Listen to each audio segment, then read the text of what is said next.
Okay.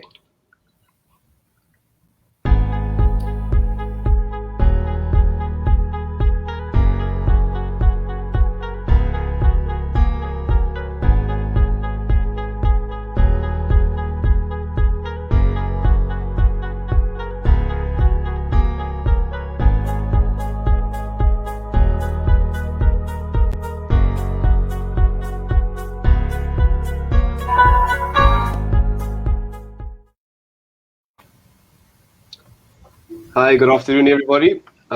Welcome to the fourth episode of our Thesis series. My name is Paige, and I, along with Letitia, will be moderating this afternoon's discussion. For those of you who are new to Teach to Reach, we're really a group of like-minded individuals who basically have come together to create a platform for anybody interested in any form of education. And the idea is just to share information and increase our knowledge pool as best as we can and as much as possible. This afternoon, we continue with our Thesis series. And the idea of this series is to create an opportunity for postgrad students to showcase their studies, their completed studies.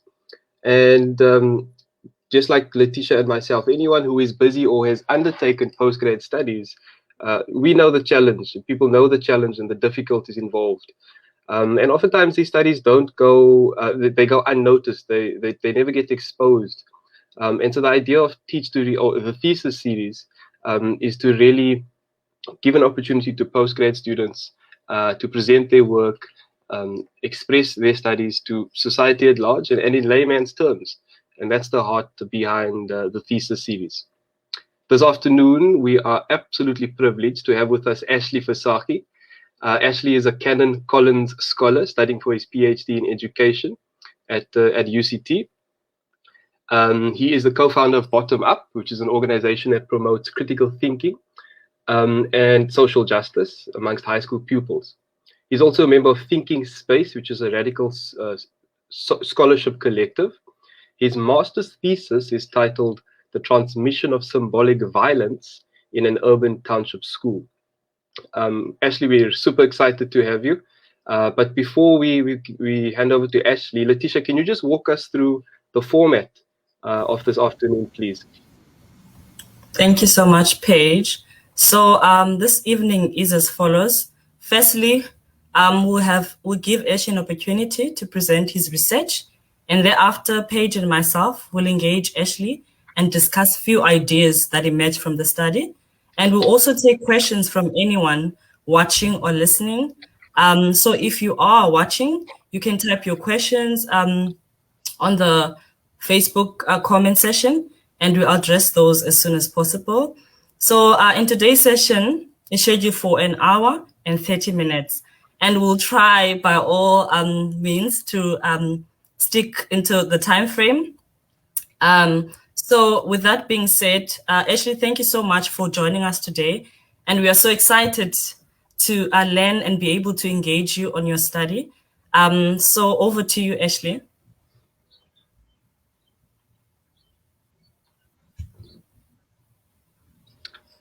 Just when it was getting good, I think Ashley's connection dropped. That's not a problem. We'll give him a few seconds. Okay.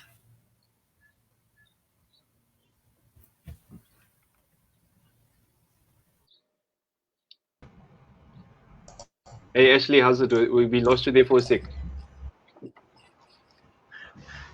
My apologies. I'm back. It's just my Wi-Fi connection.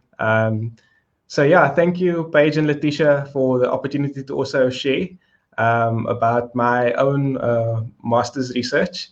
I hope that it'll be something worth engaging in. And yeah, I mean, I guess we can also focus on some of the social justice implications of that. I think would be interesting as well. So I dropped the call just as you were setting out the format. So I'm not sure where we are or if I'm supposed to start right now. Jump straight in. Yes, please.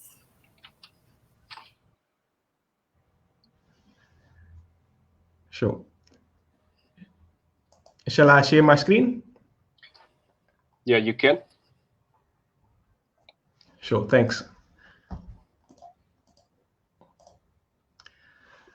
Okay, so Paige, maybe since I'm working on one computer, if you will just give me a heads up that you can actually see the slide, and then I'll go on. And then also, if there are any difficulties, if you aren't hearing me clearly enough, you'll just give me a heads up. Is that okay? Absolutely, I will, and we can see the slide perfectly. It's nice and clear. Thank you. Okay. Yeah, great. So I guess that, yeah, we've already spoken about the title, which is Painting a Picture of Possibility, the transmission of symbolic violence in one urban township school. But part of the motivations for me for maybe conducting this research was almost as a, and we have different motivations when we do study, and they can be personal, intellectual, academic, or so on. But for me, it was also a response or reaction maybe to some of the ways in which people report on the grade 12 NSC results, or what we know as the matric results. And year on year in newspapers and other media, people would share stories about high school student performance in grade 12. And maybe not even just grade 12 and individual performances, but also comparing schools in kind of league tables. These are the top 10 schools, or these are the top 10 student performers. And for me, it was interesting to consider different ways in which people theorize or think about the cause of these differences in performances. But also, in addition to that, not just the performances themselves, what messages actually get communicated in schools surrounding student performance, surrounding student futures, and how are students responding to that. And that's really, I guess, a focal point for me. So yeah, a big focus of the study was what messages are communicated about underperformance, aspirations, and futures through narrative and nonverbal communication within the context of this particular urban township school. When thinking about such explanations or stories which people tell about performance, and this was from my literature review, which was organized really into 3 sections, and these are the 3 sections, is meritocratic approaches which attribute success to individual effort and ability, managerialist, or I would say technical managerial approaches, which locate the problem of underperformance at the level of school leadership and management, or maybe even in teaching practice for that matter. And then thirdly, social reproduction theories, which is coming out of the literature in which the study locates itself, as a drawing on reproduction theories from the sociologist Pierre Bourdieu that I'll discuss later.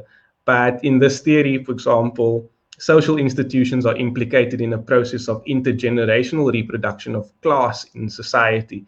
And so instead of kind of the traditional story which people tell of schools is that schools is this great leveler in society, or the great equalizer, is social reproduction theories look at what do schools actually do and how they are implicated in class reproduction.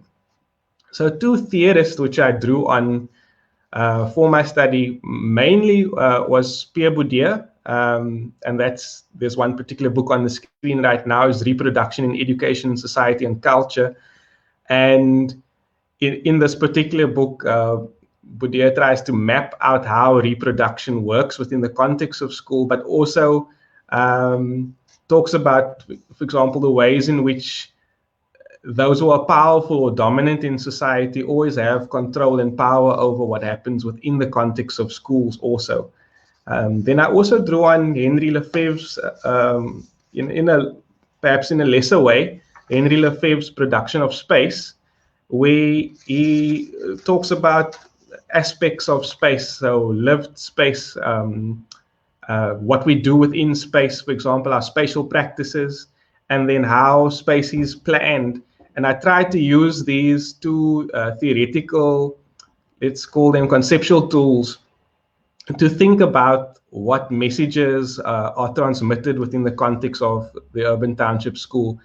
And also the different ways in which those messages are communicated, because they're not only communicated with words and speech, but also, for example, in the way in which schools are designed, what they reflect, how they lay out, how they are used, and so on. The idea of scale, although I don't comment on it extensively in the master's thesis, is the idea of scale is actually present because what I'm doing is I'm looking at these issues across various, let's call them levels or scales within society. So, for example, what takes place in the classroom, I'm also drawing comparison between this and what takes place in broader society. So, on the left of the screen, I've got an example of what some people would probably have seen this diagram before. It's a map of and the apartheid model city. So you've got the separation, for example, between where white, what would be called, so white areas under apartheid, African areas, and colored group areas under the Group Areas Act, and the various buffer zones or industrial zones that are used to separate people. There you've got the railway line, and other places it might have been even kind of natural spaces which are used to separate people. But all of this is an example of planned space, how the use of space is actually planned, and we also have kind of the racialization of space taking place. On the right-hand side of the screen, that's taken from census in 2011. And Adrian Frith does this map where he maps out, for example, I think this is a map of Cape Town, and you can see kind of the racial layout of the city in more recent or more contemporary times. So even whilst those things are not, we wouldn't argue that they're planned now, but they're still allowed to persist. And what does it mean, for example, within the context? Yes. Can I ask a question? Can you go back to that slide quickly? So just so you know, the people at home that might be watching, and for future viewers as well, when you refer to this concept of scale, am I understanding you correctly? These two pictures that you have on the screen right now, are you saying that they are scaled down into the classroom? What do you exactly mean when you use that word scale? Yeah. So for example, Budea's got actually a lovely story to talk about this, and he talks about the story of the Kabyle house, which is a Berber house, which a community he looked at, and he would go inside the house and notice that actually the house is almost a microcosm of the city. So there were spaces, for example, where the men would sleep and the women would sleep, and if someone were to come and visit, how would they be positioned in relation to other people within the house? But those ideas about gender, class, or place are also then kind of mapped out in the macro space as well. So almost the Kabyle house is a mirror of society, but also something which contributes to that. So in my own work, I think about this in the context of the classroom, and the ways in which I guess the schools are laid out, even the arrangements of classrooms, or the journey, for example, of one student from their home to school. What do they see in comparison to what other students see? And these, let's put it plainly, maybe the inequalities, but also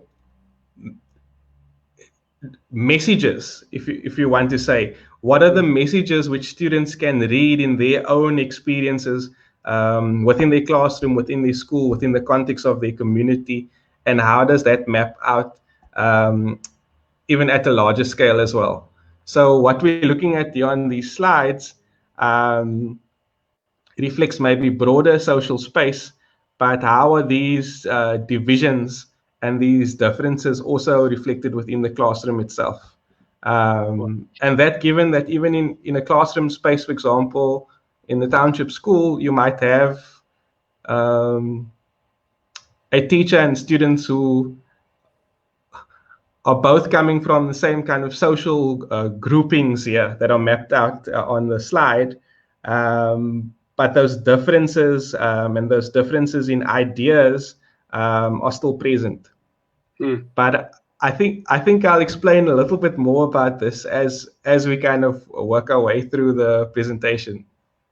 Brilliant. Just sorry, I know I'm taking a bit of time on this, sure. But what's so amazing for me in that previous slide is, especially the image on the right, you can clearly see the different so-called races spread out, in their own zones, and that's fascinating. That is in 2011, and I wonder if now 10 years later that's more or less the same, and maybe you'll touch on that in your presentation a bit later. But thanks so far. This is amazing. Thank you. Sure. Thank you so much, Paige. So yeah, the overarching purpose of the study was to focus on these messages concerning students' future opportunities that are communicated within the context of school, and then also how they are communicated and how they shape.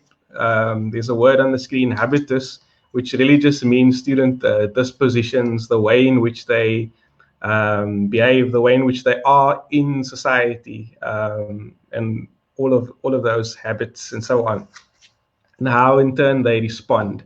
So if you notice, I don't talk yet about ideas of resistance or anything. Those are introduced later on, and I'll kind of elaborate on it as we go along. But the study, for me, challenges explanations offered in hegemonic media and policy discourse for the performance of students and schools by examining how these explanations align with actual conditions and activities within the context of schooling in a disadvantaged community. So this is an urban township school, and for me, those messages, it's not just about understanding what messages are communicated, it's also about understanding what purpose those messages actually hold. So remember, I started with the title and I said this is about painting a picture of possibility.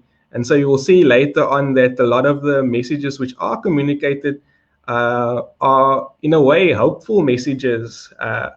But the questions which the study opens up is those, what is the basis of that hope? And do those messages actually hold within context of what actually takes place and what actually happens in schools and in the community?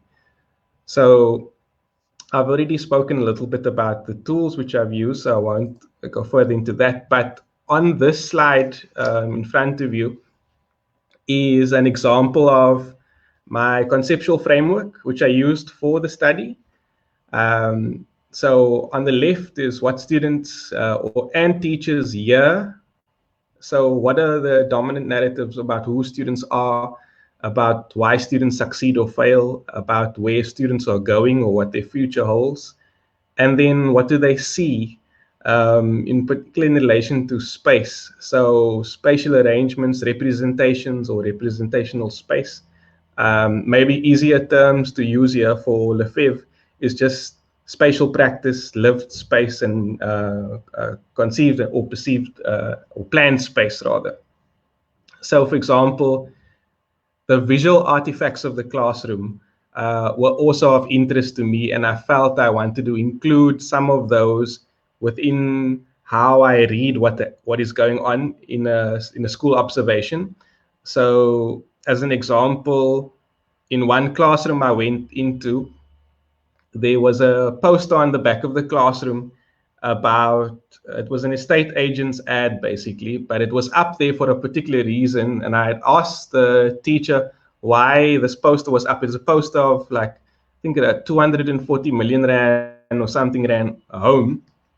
So I asked the teacher, why is this up in the classroom?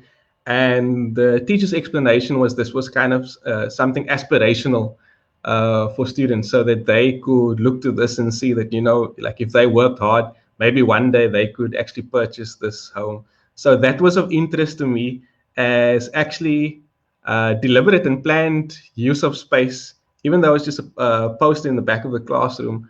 But what does it mean? And the messaging which is going on there, which is actually not spoken from the front of the class, but it is actually posted up there as something to look forward to hope for. And we'll unpack those ideas as well. So I didn't treat them simply as symbolic violence. I treat them as messages. But later, as I kind of round up the study, I talk about those messages as forms of symbolic violence to the extent that they conceal certain things that are happening within the context of school, and to the extent that they place responsibility onto students for systemic failures. So those messages actually then become interpreted as symbolic violence and misrecognition. What students and teachers say is a big part of this. And so you will see later on that I share about what students say, and I'll give you from the transcripts basically some things that were said in the course of interviews. And so these were taken as reflections of internalization or habitus of students and teachers. And then I also look at how they respond in terms of compliance and resistance, how they interpret their situation, but also what they do. So how did I go into the school? Was to take the conceptual framework and to map it over this grid, which I used as a kind of analytical frame of how I would approach both my observations and also interviews. Of course, I did have a question set that I used that guided the interview process, but analytically, this is how I broke things down. So messages about or symbolic violence about who students are and the links to home life, about what learning is and about the future of students and about reasons for levels of achievement. And then who says what, who does what, within what space or time arrangements, and with what representations or objects, and to what ends. How do they interpret it, and what do they do with what they interpret? So that was very simply the analytical frame. Can I just ask another question? Sorry to interrupt you again. Yes, sorry. Let me put the slide back there. I think this slide that you have now, this is very important, and I don't want us to miss this opportunity, this learning moment here. Al Wayne Walsh just summarized what habitus means, but if you can, there's 3 terms that you use now, and you might touch on this later on your presentation, but I think it's important that we at least get a slightly better understanding of 3 terms. The first one is habitus. The second one is hegemony. You used the word hegemonic earlier. What does that actually mean? And you speak about symbolic violence, which is obviously central to your study. So what is, when you talk of symbolic, because when I hear the word violence, I mean, I'm thinking punches, physical punches. So what do you mean when you say symbolic violence? Can you just spend a few minutes just maybe addressing those questions? Sure. Sorry to move back and forth. No, I think those are good questions. So maybe a good way to begin with symbolic violence is to start where Bourdieu starts, and he actually uses the phrase, it's a gentle, imperceptible form of violence. And so it's a kind of violence that happens to people, but you aren't even aware that it's happening to you. And in my particular study, for example, symbolic violence is mobilized to the extent that students are receiving all kinds of messages and being told, you know what, all you need to do is just work hard. Just do your best and things are going to work out for you. And what happens in the process of hearing those stories, kind of a lot of the structural factors, a lot of the systemic factors of what's happening in schools actually just gets rendered invisible. And so you come to that moment where, I guess, the student is in grade 12, if they've made it that far, they sit for the NSC exam and they don't perform as well as what they hoped, but they did work hard. They did put the effort in, but all of the other factors which play into kind of, I guess, what school they attend, how well the school is resourced, what opportunities they had for homework or tutorial assistance and so on, is all rendered invisible. And so you sit with a situation in which the entire responsibility or the blame, let's put it that way, for performance is placed onto the student. Now, I think there are other stories, I mean, which look at this as well. I mean, just to name one or two is Ain't No Making It by Jay McLeod, which is in the States. And then even Jennifer Silver's Coming Up Short is this idea that people actually blame themselves for things which were socially produced. And so we would say that those are actually examples of symbolic violence at work. So it's a kind of violence actually for someone to internalize that responsibility, that blame, and I guess the system in itself gets off scot-free. So yeah, there's no throwing of punches, but it's ideological. It's at the level of how we interpret and make meaning within the world. I hope that is a helpful definition, or at least a start, an introduction to symbolic violence. The other two terms, very straightforward. When we talk about the hegemony, a lot of people will probably reference Antonio Gramsci's work, but simply put, another way of talking about hegemony is to talk about perspectives that are dominant. And in the context of talking about symbolic violence, we're talking about meaning making. We're talking about dominant ways in which people make meaning. It's hegemonic because it's not just within the context of school, for example, but within the entire civil society, where these messages are repeated and reinforced. So it's quite possible people could go to, I guess, a church on a Sunday morning, school on Monday morning, go to the workplace or turn on the television, and we are having the same ideas kind of reproduced and therefore also reinforced. So we come to interpret the world, and we often come to interpret the world also through the ways of those who are powerful and are dominant in society. The last term that you asked me to explain was habitus, which is a term which Bourdieu uses, although he's not the first to use a notion of, I guess, habit or habitus, but the way in which Bourdieu talks about it is really the sum total of my being. So everything from the way I walk, my gait, my posture, the way I'm sitting, my accent, even as I talk now, the way in which I live and am in the world is my habitus. And that is shaped by my own personal history, my background, the experiences which I've had, and the community and the space which I've grown up in. And Bourdieu would also talk about ranges.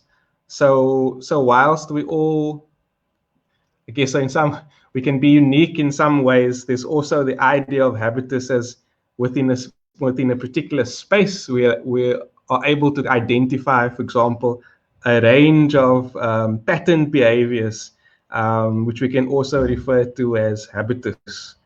So maybe a final point on it is the idea that for Bourdieu, it's something which is quite hard to change. It's always got a weighting towards the past. It's always got a posture towards the past. And so it's very difficult. It's possible for people to transform habitus and for the habitus change. In fact, it's always changing to some extent, but it's also very rigid and firm. So he talks of it as a structuring structure that influences the way I interpret and view the world ahead of me, but also a structured structure. So I hope that gives us some ways into understanding the terminology that I've used. Definitely. But yeah. Excellent. Thanks. So, okay, I won't spend too much time on this because I'd like to get into some of, I guess, discussing some of the stuff which comes out thematically, but maybe for me, some of the more interesting pieces in the work. or the implications of it, but very briefly, this is how I mapped the themes which came out of the data which I produced and how they map onto the conceptual framework. So there are 7 themes in total.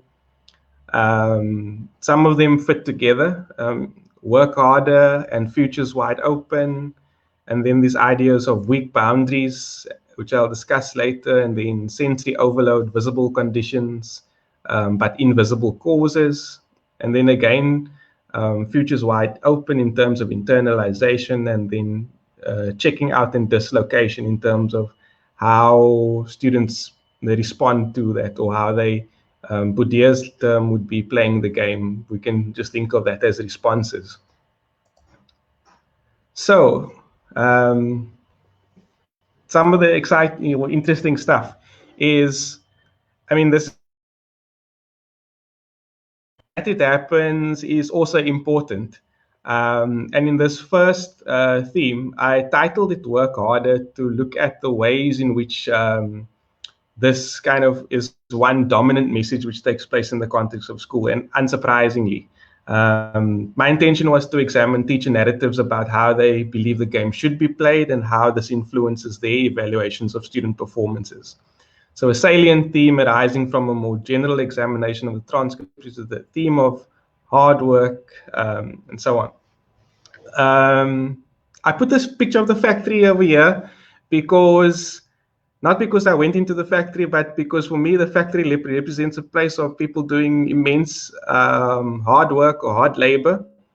But it doesn't necessarily mean that they always receive the payouts for their hard labor and the work that they do.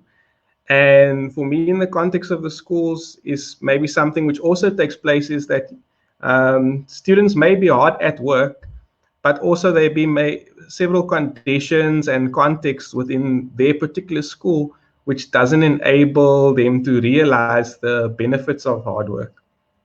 But just to give an example of how this is communicated, here are some snippets from interviews. So this teacher says, I then left school, I think it was in 1981. I went on to do an apprenticeship. I went to work in the building industry where I completed an apprenticeship and I became a qualified carpenter. But then when I was busy studying part-time, when I was busy studying while I was on apprenticeship, I decided, you know what? This is not what I want to do for the rest of my life. And then I pursued and I went on and I did all of my studies part-time. And that was the last time I was in class, was in 2011 when I completed a course at UCT. So my post-schooling study career all of it was done on a part-time basis. And I use this story to tell the kids, and I tell the kids, you know, so don't tell me anything about where I come from. Don't talk to me about this poverty, because anything is possible if you put your mind to it. For me, yes, I had to sacrifice a lot of my social life growing up as a teenager into my early 20s and so on. I just share the snippet as an idea.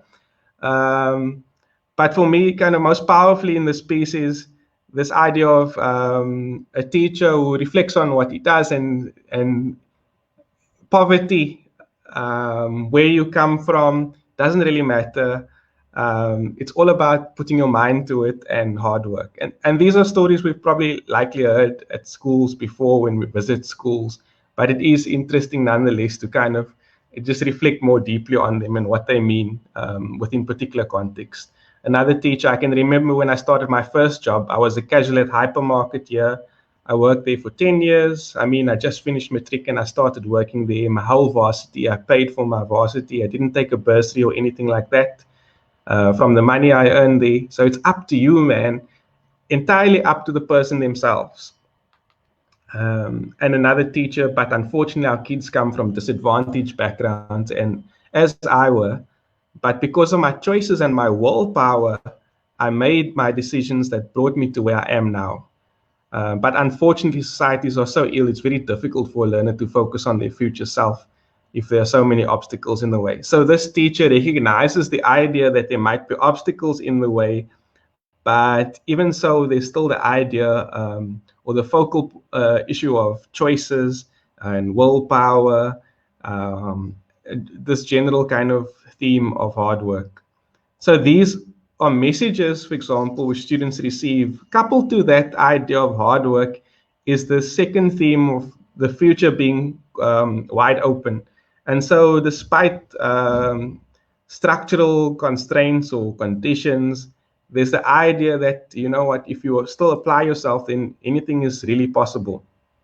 We've seen the two of these before, but this insert at the top for me is most interesting. It's actually where I got the title of the thesis from. While I will always, try to paint a picture of possibility, because what's the point in not doing that? What are you trying to achieve, or what are you going to achieve by clouding the minds of young people with pessimism? It's of no use. So sometimes even if you know, and I tell the teachers, even if you know Johnny is not going to make it, don't tell him he's not going to make it. Tell him that motivate him that if you do this, that it is possible. If you achieve that, the next thing is possible. So here the teacher actually understands, for example, maybe the idea of narrowing chances for some students or students within the school, but still sees benefit in kind of spreading this message of hope, this message of wide open possibilities, in order not to, in their words, cloud the minds of students. Here's another teacher. We have a lot of dropouts from grade 8 to grade 12. I'm teaching grade 8 to 11, so I cannot talk about grade 12. From grade 8 to 11, I've seen a lot of learners dropping out, and one learner, I even asked why she no longer coming to school, and her friends told me that her mother said she should look for work, and she was one of the best students in the class. It really shocked me that why would a parent want to learn in grade 9 to go look for work instead of pursuing her studies? So what's interesting here for me is the idea that actually teachers do recognize those issues which constrain possibilities for students. But the predominant thing which came out of the interviews was that even though these ideas, what the constraints are, the prevailing message is one of kind of work hard and you will achieve. This happens in a context where there are very weak boundaries. So I'm moving here from just what is said or what is how teachers make meaning about what's going on to school, to also talking about what happens contextually within the classroom. So here, this would have been taken from observational data. So classroom experience resulting from the conditions and interactions in and in between the class and the community. So this picture here is not from the school itself, but I like to use it because for me, it may well have been the school that I visited for the study, because many schools like this do have fences where there are portions missing, or portions maybe where people would come and roll up the fence, even maybe you need a fence at home or whatever it may be. So, but the idea also reflected in the picture is that the school is not kind of an island to itself. It's always located in a place somewhere. It's not impervious to what happens in the broader community. What happens outside is always inside as well, and what happens inside the school also tends to spill outside of the school gates also. So there's strong relations in those two. When I talk about weak boundaries, I'm talking not only about the boundaries between the school and the community, but even inside the classroom itself. What happens when, for example, a lesson is going on? What are the things which interrupt or disrupt that lesson space? So maybe in this regard, I would have looked at, for example, the first lesson of the school. The first lesson of the school day in this particular school was one that mostly wouldn't be used for high value subjects. So when I say high value, it's not in my view, but in the way in which, for example, it might have been viewed within the context of certain schools or spaces. So something like mathematics wouldn't be placed as the first period or subject for the day, because in that first period, what would happen is you would have every 5 minutes a student arriving into the classroom. But even for other lessons not related to time of day, you would have several different kinds of interruptions to lessons. Maybe it's law enforcement officers, because at this particular school there were law enforcement officers, and they might have needed to interact with students within the classroom. So the idea of simply conducting or facilitating or teaching a lesson has to happen within that context of weak boundaries. It also happens in the context of sensory overload. Sorry. Yes. Just a quick question on the weak I mean, boundaries. Are you saying you used like a different picture? It's not like the picture of the school. Maybe okay, because of maybe ethic reasons, it might be that. yes, that's But I don't know. Maybe you can comment or on the boundary of the school in itself, in terms of like the physical boundary. I know you were talking about like the in-between boundaries where our learners were coming late and the interaction within the school, but in terms of like the physical boundaries within the school, and you also spoke about like, I think, law enforcement coming into the school as well. Just like a bit of clarity on that in terms of like the physical boundary. Yes. okay. Yeah. So some listeners might know that in the Western Cape there's a project which is, I think, now out of its pilot period, but there was a pilot project at the time that was based on the US school resource officer model. And these were schools that were identified as high risk schools, simply in relation to violence that takes place in the community, and oftentimes gang violence. So at some of these schools, 2 or 3 law enforcement officers, for example, would be permanently stationed at the school, and they would kind of have powers to intervene or to act in certain ways within the context of the school. I don't want to go into too much detail around that, but you'll have to read up about that. It is based on the SRO model from the United States. And although not many of our schools have that in, there are schools who do have that kind of law enforcement. So in terms of the school and the community, is whilst this particular school might have had a fence surrounding it, is that what happens in the broader community, there's no real stopping that. So, for example, if there's a fight going to break out now, the fight will break out. There was very little controls in terms of stopping that. So whether it happens inside the school or outside of the school, that possibility is always there. So those are the kinds of, example linkage that I would be referring to here. Is that helpful? Very much helpful. Thank you so much. Sure. Thanks.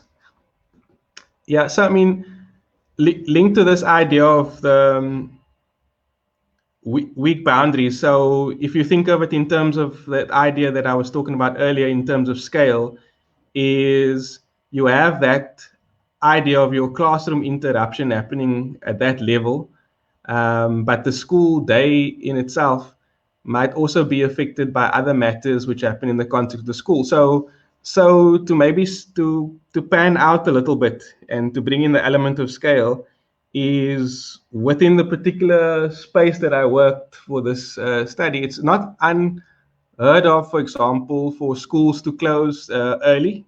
So let's say if you were the principal of the school, you might hear of the fact that, okay, this gang is going to have a fight with another gang, and it's probably happening this afternoon. So whilst we are now sitting at 12 o'clock and we're supposed to end the day at 3:30 or 2:45, whatever it may be, we're going to close the school at 1 o'clock. So those are the kinds of decisions that school principals or school leaders might have to make within context like the one in which the school would have been in. And those are things which actually happen and do take place. So there you also have, the idea of weak boundaries. We can't just say we're having school till 12:30. It's actually affected by what goes on in the community. So that's not saying that's everyday occurrence, but those are possibilities which happen in that space, which most likely would be unheard of in another context. So yeah, weak boundaries. Together with that, the idea of sensory overload. And again, all of the images that I'm using, like you say, for ethical reasons, are not from the actual school, so they can't be identified. These are really actually just the Google images that I've used kind of just to express a particular point. So when I say sensory overload, in interviews with students, some of the things which came up in actual student interviews were students' concerns for things like having a quiet place to study or not having a quiet place to study, noise, for example, both at school, and sometimes that may be related, for example, even to the way the school is built or the built environment of the school. For example, many windows might have been missing and broken. And the idea that if you were sitting in class in winter, you actually will get cold, and there's a possibility that you may also get wet because there were leaky roofs in some classes. But beyond this, again, to bring in the element of scale or looking at different levels, is it's not only in the classroom where the student experiences this. So when they go home, like if you see in this photograph, you have these big floodlights, and those floodlights would pierce through some people's windows. For example, if you're living in those tenement blocks, then that court yard in the middle would be lit up with that light at night.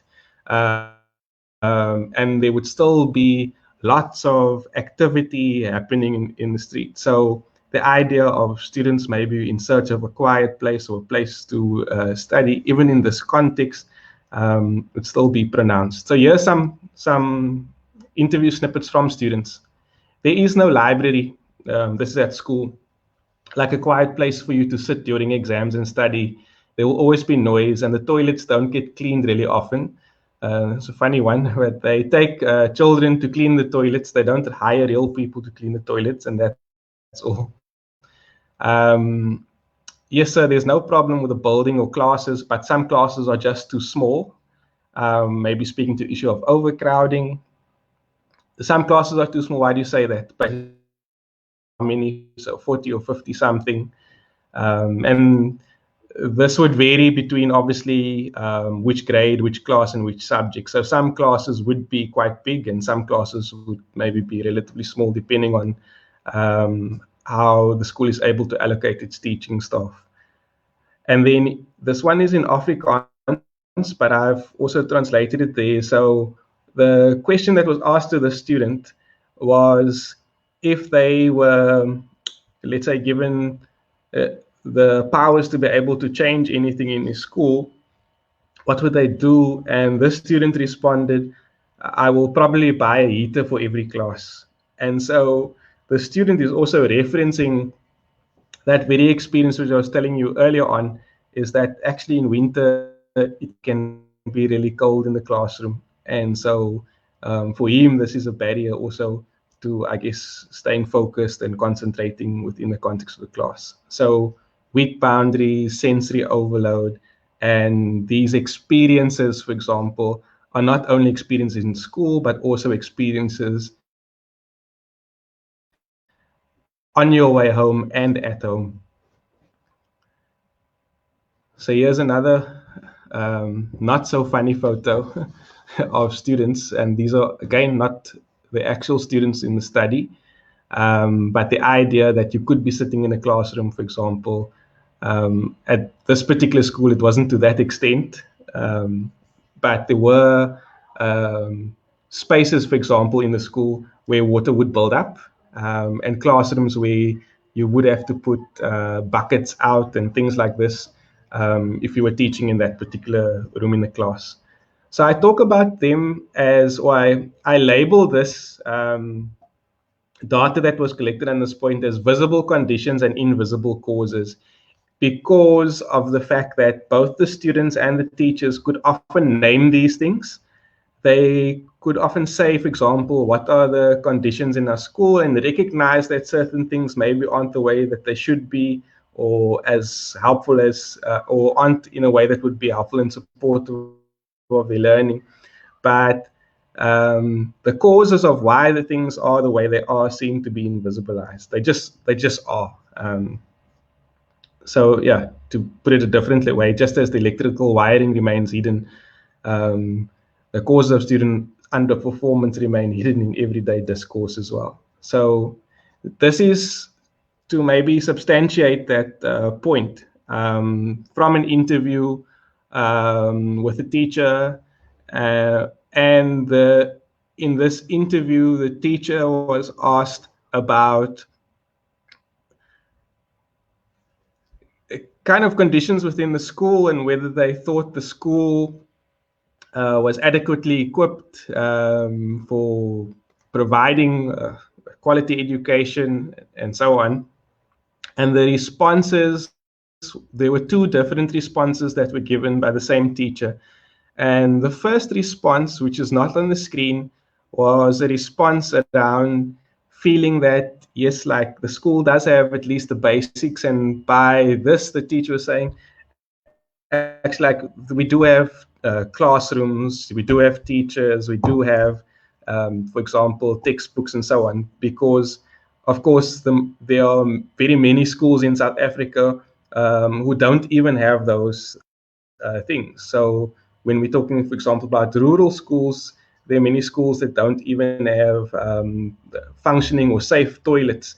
So I think his initial response was around these things. So, for example, we do have safe toilets in the school, even if there's no, let's say, toilet paper and not hand soap to wash your hands or detergents to clean. We do have the basics. But then he responds a second time with this is, I want to go back to the previous question where you asked me, do we have enough resources? I respond to say basic, but I think we have had to now accept, in fact, it's not the basics, because the fact that we can't help this child, referring to a child that cannot read, indirectly says we don't have enough resources in terms of support, the educators, the human resources, because I believe that we could be able to do more with that.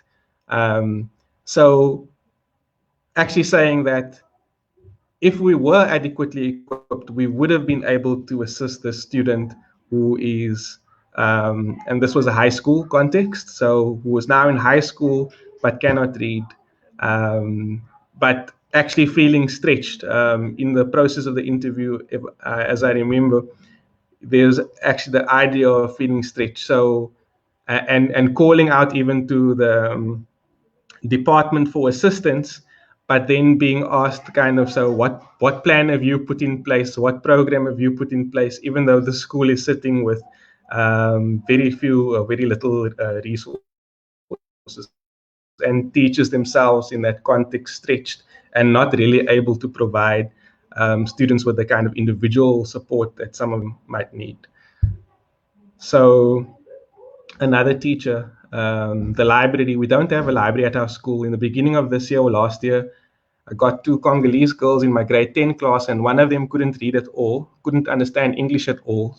So what I tried to do was, although I've done it, but only once or twice, I've downloaded some pictures. I had some pictures with the names of the animals and the sounds that they make.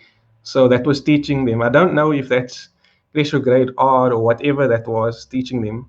So I try to do that in my schedule, and I teach 12 periods a day, 5 days a week. I think 10 or 8 on a Friday. So teachers are swamped with the workload.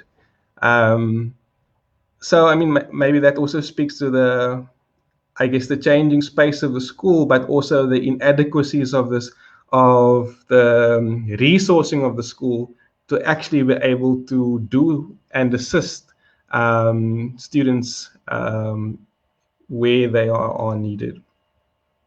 Teacher I asked the state for a remedial teacher, and you'll wait for thy kingdom come. If you look at life orientation, it's just there's the subject, but our kids still don't know what they want to be in life. Where at certain schools, I know that kids are called in at grade 8 already, called in, and they are guided into what they want to be. Not here. Why? Manpower. It's all about money. Other schools have extra money so they can employ people to do that. And these are all snippets from interviews. And I guess I bring my conceptual framework and the Bourdieu and the Lefebvre as a conceptual toolkit to the study as I interpret the data. And the way in which I've organized this is to reference this as kind of the visible conditions, but the invisible causes is that, yes, we're recognizing all of the kind of issues and the lacks and the gaps and needs within the school, but still not able to put a finger on, for example, why is it this way, or what needs to be done. My apologies, I think I just skipped the slide there. Yeah, so in summarizing that, I said that theme was the data presents a story about a school that is positioned unfavorably, a school that is positioned in a community of lower socioeconomic status that makes it difficult for the school and its teachers to benefit from local resources. It is positioned unfavorably by policy that requires schools to draw on local resources in the provision of schooling via tuition fees. Finally, it is positioned unfavorably in that families the students come from may not always be able to provide them with the kind of guidance necessary to achieve within the game of schooling. So you have all of these contextual factors. Firstly, you've got messages of hope, possibility, work hard, and you're going to achieve. It's happening within this context of weak boundaries, of these poor conditions of schooling, and these sensory overload coming from all spaces. And then you've got the responses of students. And in the responses of students is really interesting because it also can be taken to be understood at scale, right? Within the classroom itself, we see several different kinds of responses, but also many responses that can be described as disengagement. So, for example, I would note students who are sleeping in class, students with their head on the desk, students staring out of the window. Maybe a student had earphones on and they were watching YouTube videos while the lesson was taking place. But checking out in different ways. If not checking out physically, checking out mentally from the activity of the classroom space. And then there was also an incident within the context, in the time of the study, where actually there was a problem with the water at the school and the toilets were a bit smelly. And actually the entire school walked out, or well, most of the students of the school walked out of school. And I found this quite interesting also in ways of thinking about it as a form of student resistance, even though it might not have had a, let's say, a critique of injustice or a vision for something different. It's still a form of student resistance or the student response, oppositional. And then in a broader context of the community is ideas about political inaction and brushfire protest, which is a term which Lefebvre talks about. So for example, there would be housing protests related to people waiting on housing lists and not receiving any responses from the state. There would be, and some of these would actually be clashes with local police.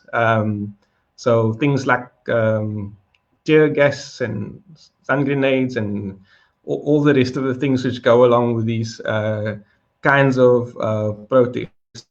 But this also being a feature of that. And so when we think about it across scales, is this idea or this or notion of a response of checking out.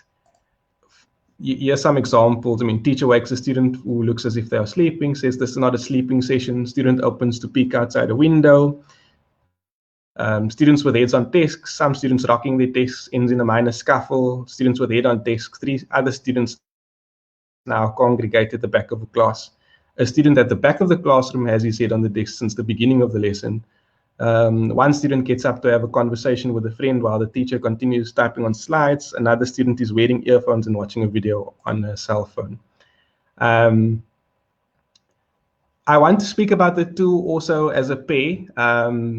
So the checking out or the resistance behavior of students also in relation to a broader theme of dislocation. And I deliberately chose this picture of demolition in progress, District 6, because when I started this presentation with that broader map of the apartheid model city and the race dot map of Adrian Frith, I wanted to consciously hold that in place as we even begin to think about the responses of students. And also the responses of teachers. So checking out and dislocation as together. So even in the resistance of students, I found it interesting that the ways in which they chose to enact their resistance was through checking out. So leaving the classroom, or whether it's mentally or physically, or walking out of school as a collective. But all of those are acts in which people vacate space. And what is the relation, if any, to, for example, when many of the students in these communities might have come from family histories of forced removals as well. Now, dislocation more closely links, I guess, to that broader story, because we look at the way, for example, in which teachers respond in these contexts. Dislocation refers to a disturbance or disruption to an original order, state, or place. The term is often employed to talk about social disruptions. In my study, I refer to the disciplinary practices of teachers as spatial practices that dislocate students from the process of learning. So, for example, what I also observed in the same school would be, on occasion, literally books flying out of the classroom door, or students being sent or away from the lesson, law enforcement being called to remove a student. And taken on their own, it's easy to kind of dismiss them as simple incidents or simple, these are just disruptions in the classroom. But when we take them all together and read them within the context of a space and read them as a spatial practice, I do think it's fascinating to think about this and what this means. For example, in one sense, you have a history of a people that have been forcibly removed in space from like physical places, but now also having that repeated again educationally, being dislocated as a disciplinary practice actually from your space of learning. And some stuff to think about in regards to this. So this is where I got to.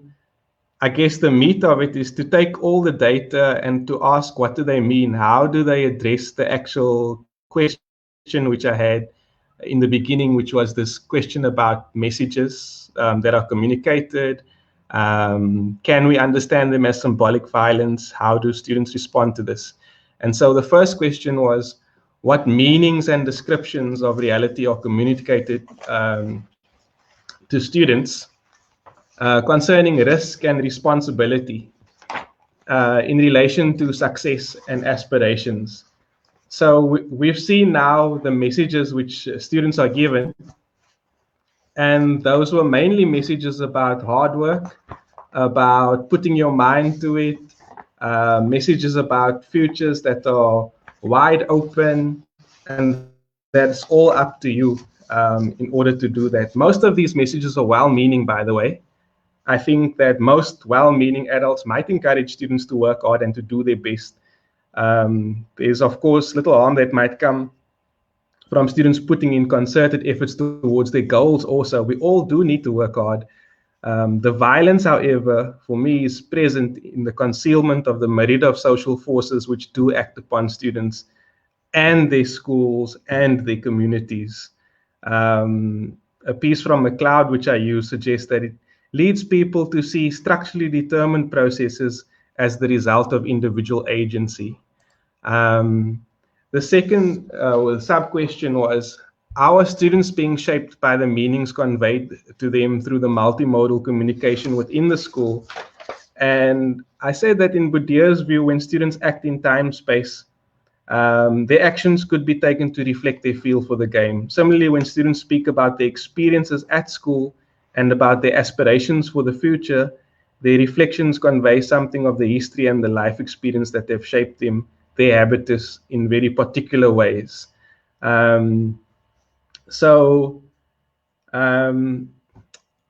was also interesting in this particular research of mine was that the students that I did interview, many of them were actually top performers, but top performers taken within the context of, and so these, in other words, when I say they were top performers, they were students that also, I would say, internalized the messages which were offered by teachers. So they were students who were working hard, in other words. They were students who did have kind of big aspirations for their futures. One student interviewed spoke of wanting to become an architect. Another wanted to be someone involved in the kind of political sphere as a ward councillor. Another had hopes of going into accounting.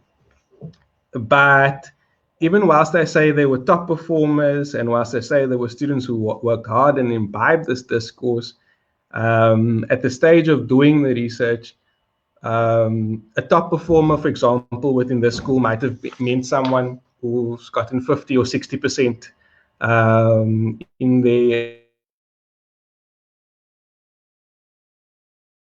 overall performances, and also, but only mathematics literacy. So even the idea of studying things like architecture or accounting, one would almost be discounted. Later in the same school, since I keep contact, is a student who actually had to change schools in order to do mathematics, in order to be able to access the study part that he wanted to do. So you have all of these messages and students actually adopting these things, but it's not fitting with what's actually happening contextually, which was the third question. How do these messages about success and performance align with how students are positioned socially and economically? In short, they don't align. They don't align very well. In the context of the school, for example, in that particular year of conducting the interviews, I'll have to pull up from the study, but I believe it was something like 70% of students dropping out. In other words, 70% of students were in grade 8, never would make it to grade 12. And of those who did make it to grade 12 and who did sit for the National Senior Certificate exam, not all of them would pass. And very few of them would, for example, get a bachelor pass. So within those realities, they don't seem to stack up, even though we might still describe these as students who are definitely working hard. They're definitely trying to make the right choices, but things don't seem to be working out for them. What response strategies do students adopt in relation to symbolic violence? Here's an interesting quote from Karl Marx. He does not affirm himself but denies himself, does not feel content but unhappy, does not develop mental energy but mortifies his body and ruins his mind. The worker therefore only feels outside of work, and in his work feels outside of himself. He feels at home when he's not working, and when he is working, he does not feel at home. There were many students I write about in the concluding points. There were many students who I didn't get to interview. These were students who were already kind of having loose or broken connections with school. And so they were frequently absent, and some of them never did return to school after all. And then there were also very many students, for example, who were friends of some of the learners in the school, but you wouldn't find them in school. You would only find them outside of school, maybe on the pavement. And so I wasn't able to, for kind of reasons of difficulties involved in obtaining consent, actually get those students, but I do speak about this kind of situation in which, even in this particular study, because they're not at school, although they should be. The doubtful feasibility of the messages communicated to students may be understood as symbolic violence in the end, because they conceal several factors which bear upon the lives of students and influence their trajectories. This act of concealing produces a fundamental recognition that renders individual students solely responsible for successes and failures that are socially produced. And I think I need to stop there and take the slide away. But that really is the main point, which I think has the biggest, for me, I guess, social justice implications of the research. Now that the research is done and handed in, that's the stuff that interests me the most, is actually this idea that the messages which we are communicating to students within the context of, to put it plainly, poor schools or working class schools, is this idea that you are totally responsible for your future success. Even though with all of the stuff that we look at in school, on the way to school, at home, maybe even at my parents' work, all of those odds are stacked against me, or stacked against students, in terms of them actually realizing that. And so we end up with students who either reject it, and then, like the lads in Paul Willis's story, actually disconnect themselves totally from school by dropping out, and you won't find them at school, or who internalize that message, believe in it, and believe that, they're going to push and they're going to try and they're going to do their best, but it still doesn't work out for them. And I can't imagine the kind of, I guess, psychological pain that must be for a student. Even now, I still work with high school students. Those who finish grade 12 this year, but there's no opportunity structure for you. But your marks are not good enough to access further study. That there's also not a lot of employment opportunity out there. But actually, you felt like in your family you were celebrated because maybe you were the first one even to make it this far. But there's still not a lot of opportunity out there for you. And that in itself is a false. That's the symbolic violence. Wow, actually, that's an amazing study and well presented. Thank you so much. Thanks, Paige. I've got a bunch of questions, but I'm going to ask Letitia if she's got any questions. We literally have 15 to 20 minutes left, unfortunately. So, Leti, do you have any questions? Sorry. No, don't apologize. That is brilliant. Mm-hmm. Yes, I do. Thank you so much for it's really an amazing study. Can you guys hear me? Oh, you can hear me. Yeah, we can. Okay. Sorry, I thought I couldn't, but I can now. It's an amazing study.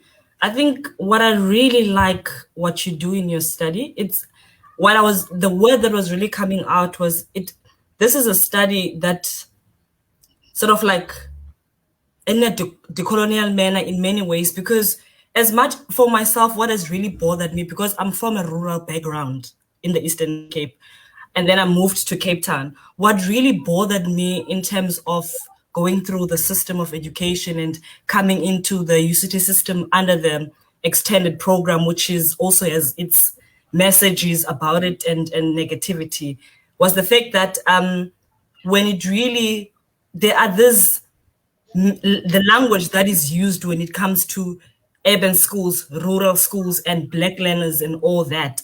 But what I really like what you are doing in your study, you are not only saying that, okay, let's deal with tweets or social media reports and everything, but you're really going to the gist, which is you are interviewing the learners and the teachers as well, and finding what messages are really are there within sort of like not only the school environment, but also within the surrounding that is there. Also, maybe you can share light in terms of how you sort of like manage to choose or recruit those students, and why you maybe like you, because I think one of the things that you mentioned is the fact that you went for students who were doing history as well as life orientation and if I remember correctly, life sciences and maths. How did you go about doing that for some of the viewers who want to know? Yeah, so in my observations, I observed, I guess, different classes. So that wasn't a kind of deliberate choice. But in terms of choosing and recruiting students into, firstly choosing the school, and then also choosing the actual participants in the study, or the students and the teachers who I interviewed. For the school, it's, well, there's kind of like, it's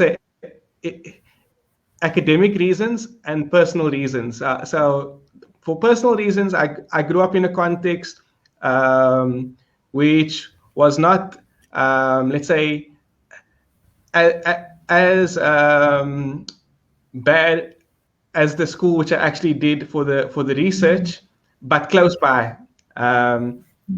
So, for example, when I was growing up, we would have been told, no, you don't go and visit there, right? You don't walk around there, kind of thing. So for me, going there is kind of a personal thing, but also, I guess, from a more a research perspective, I also do work in other schools which are very similar to this, and the experience over there for me, although it can't be generalized out to every other school, I think you would find very similar experiences in schools which are located, I mean, on Cape Flats, in this kind of peri-urban spaces. You would find very similar experiences over there. It was also very specific in choosing the actual school which I did, because within the context of that broader community in which it was located, it would be seen by other people as kind of a last stop school. So if you can't get into any other school, then you would go to the school. Although as kind of someone, although I kind of see myself as someone from like the outside in, but also somewhat as an insider, is like,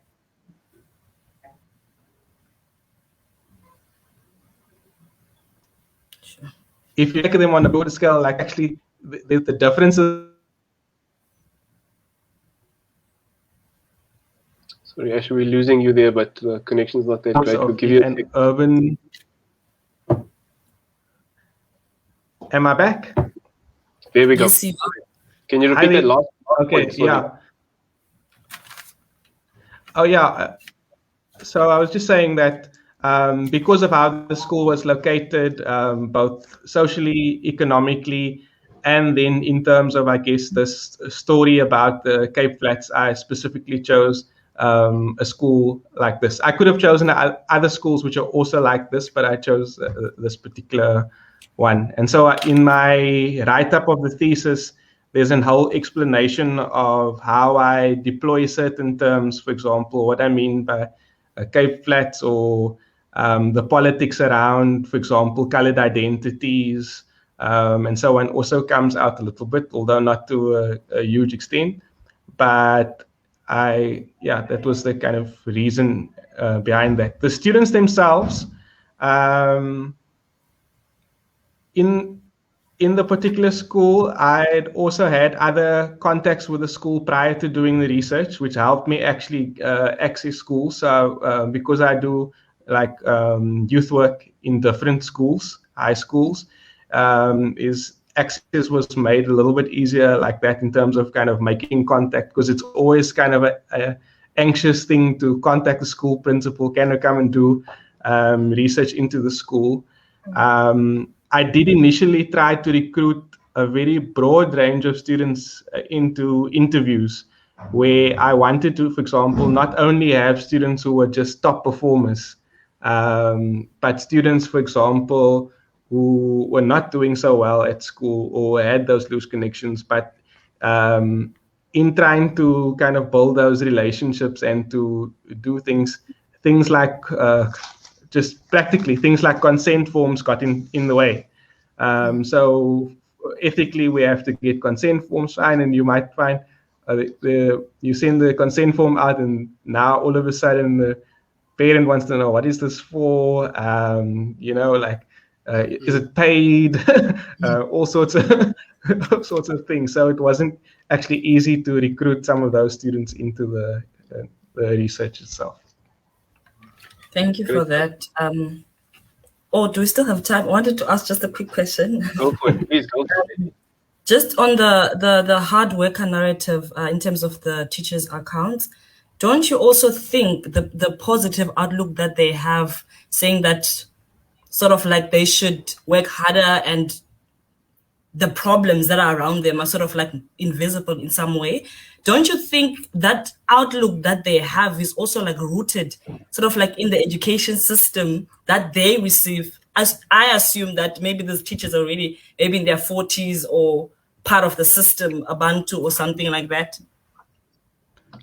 Yeah, so it's firmly rooted, I think. I mean, so it was, like I said, it's the prevailing message of teachers. So even when, that example which I offered, even when the teacher's able to explain to you that the school doesn't actually have adequate resources and is able to verbalize that, but still says, you know what, I'm still going to kind of share this message of hope. I'm still going to think this. I think a lot of teachers do this and respond because of maybe understanding that almost as a caring posture. And you don't want to kind of leave people paralyzed or unable. But I think also that Brigitte Scott is one of the writers that talks about this idea also of symbolic violence. But sometimes even that form of caring, it's still symbolic violence, right? So we're not almost allowing, I guess, for students to kind of see what needs to change. At this, what do we need to do in order to remedy this? And I got this book. You might have seen it's by Crane Sudin, actually. It's called The Cape Radicals.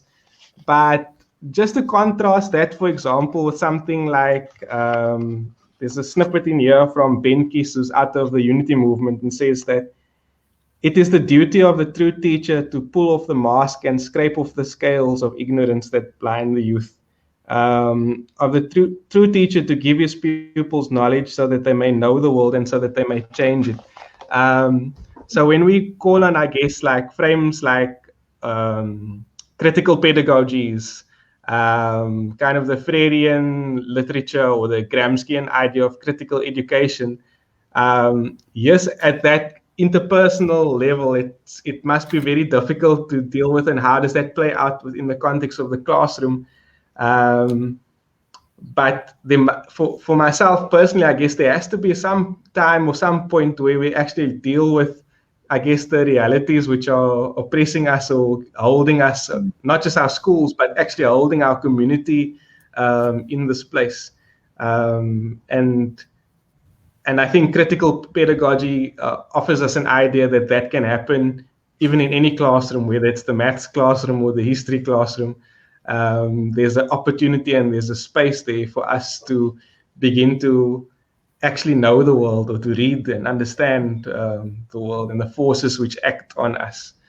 But yeah, I guess at an interpersonal level, and it's not an easy thing to do, to look at what are the realities that we all face. True. Thank you so much. Over to you, Paige. So thank you to those who have made comments in our Facebook comment section. Jonathan Fisher, Al Wayne, Sarah Jean.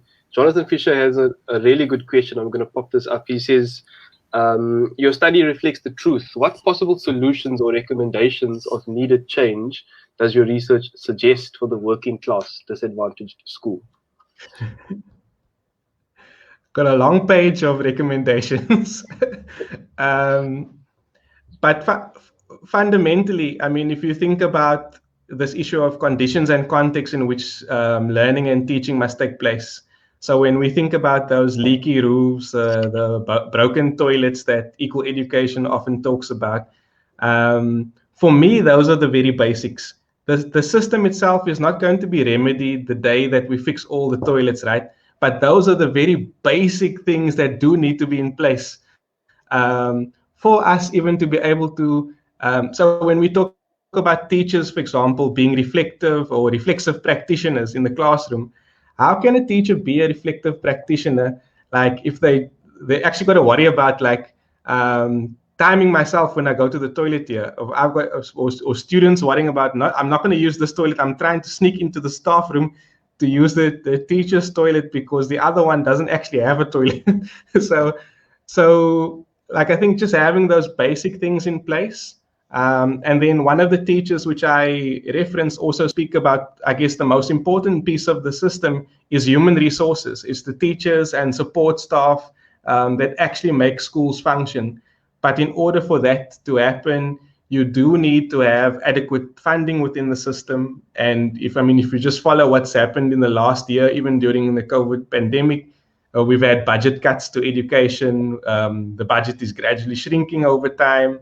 And then we've also had simply the removal of certain funds for different expenses. So money moved from infrastructure budget, for example, going towards things like PPEs now. So all of those, for me, very base level stuff do need to change. But I also think that they won't change very soon. And for me, the reason of this is that we're still kind of trying to change things within the existing frame or within the status quo. And that is, we're still treating education like a commodity. So, for example, the quality of education you're able to access in South Africa, I would argue, is largely dependent on how much money your parents have. So if you want working toilets, you can buy a school that's got working toilets if you can pay more fees, kind of a thing. And similarly with all the pedagogical things, accessing a school, for example, that has qualified teachers. So yeah, I think we need to decommodify education. The whole idea of dealing with that issue for me will have a knock-on ripple effect with allowing us to at least get the basics in place. But even then, that's not the whole story. We still have to think about what does a critical, or Letitia used the word decolonial pedagogy, mean in education, are still things which we're going to have to reflect on even then. But right now, we don't even have those basics in place everywhere. True. So just a quick follow-up question, and I'll give you like 50 seconds, 60 seconds to answer it. Would in your mind that mean getting rid of the quintile system or restructuring that quintile system? What's your thoughts about the quintile system? And if you can, just briefly explain what the quintile system is for those that might not know what that is. Yeah, so the quintile system is a system by which schools are classified, and it determines how much funding or subsidies they're going to receive from the state per learner. So quintile 1 to 3 is no fee school, so they're deemed to be least poor and they get the most subsidies. per student. It's not a lot of money because it's a small part of the system. It might be around something like 1,200 Rand or 1,300, whatever it may be at this stage. Quintile 4 and 5 are fee charging schools, and they get much lower subsidies. Now, there are schools who try to fight within that system to have themselves reclassified, because a school, for example, I see Mr. Fisher's on there, a school like Mr. Fisher, where Mr. Fisher's at, is in Grassy Park, but that school will be classified the same as Wynberg Boys, for example. Now, that's problematic, and fighting to reclassify your school can help a little bit, but it still doesn't address this issue of school as a commodity. So for me, my view is that the entire quintile system needs to be scrapped altogether, and that education needs to be free across the board. So that's a very different view of education. It's saying that we actually need a public education system that's publicly funded. And for that, it's not just publicly funded, but also adequately funded, so that we know that the basics are in place. We know that schools have sufficient teachers, sufficient classrooms, and so on. May I add just one comment on that? Right now, there are schools during the pandemic, because they aren't adequately funded, for example, where students are receiving, like if you grade 8 through 11, you're going to school once a week. So those students will have the same assessment tasks to complete for the year as a student, for example, who now would be going to school 3 days a week or 5 days a week even. So this is an example of, I guess, the urgency with which we need to kind of adopt to address some of these issues in schooling. How is it that we can allow a child to go once a week to school and another child 5 days a week to school and expect them to perform the same? Okay. That's a brilliant point. Excellent. This has been an extremely fruitful and challenging, engaging discussion. So Ashley and Letitia, thank you so much for being part of this. Ashley, before you go and before we end this call, I definitely want people who are watching now and people who will watch the recording later on just to hear a little bit about Bottomup. Can you just explain in a minute or two what the organization is and what is the purpose of Bottomup? Sure. Bottomup is, I guess, what we try to do is really just to do critical education with high school students, with youth who are in a high school. And by critical education, we mean trying to learn together with them from our experiences, engaging with critical text together. So, for example, we'd come together for reading groups. There's also other activities where we write together with students. But the idea is to reflect on what's happening in society, what's happening in schools, and where we can to support them to kind of analyze that or kind of do social analysis on what's actually going on. So students might say, for example, but our school doesn't have toilets. And so then to work with them through those different levels, like, okay, so is there a budget in the school for example, fixing the toilets? Yes, there is a budget, but the budget was reallocated. And now to find out, but why the budget was reallocated, because our SGB is faced with having like either an overcrowded class or appointing a teacher using the money that was allocated, for example, for fixing the toilets. So exploring those dilemmas and then looking at, for example, what are the policies which influence how that plays out on school, and also getting down to the root issues, where I guess is where critical analysis takes us to. What are the root causes of this? And I guess on that issue, like we said now, is a fundamental understanding of school actually as a commodity, or treating schooling as a commodity. So in South Africa, we can boldly even make a statement that what we have is not really a public education system. It's a quasi-privatized system in which parents are still expected to top up in order to provide services in schools. But so there's a number of different moves that we would make with students, but it's not kind of telling students, it's trying to learn together with them with the idea of a kind of a critical and dialogical pedagogy, what do they want to find out? What do they want to learn about? And how do we, I guess, as others in that process, bring resources together or bring readings together that can assist us to find out more about that. Yeah. So that is our work at Bottomup. Amazing. Yeah. That's fantastic. Great stuff. Thank you, everybody. Thanks to those who participated and who joined in, and everybody that will watch this in the future. If you do want to get hold of Ashley, may people contact you if they have any questions about your study, or can we maybe put your email address on one of the comment sections, or how do you feel about that? Yeah, you can share my email. That's fine. We can pop it in the comment section. Okay. People are welcome to email. Thank you. If you have any questions, Thank you so much, to... Paige and Letitia. No, you're most welcome. Thanks, Thank Letitia. you, Paige. Can I ask you guys to stay on? To everybody else, thank you so much. We'll end the broadcast right here.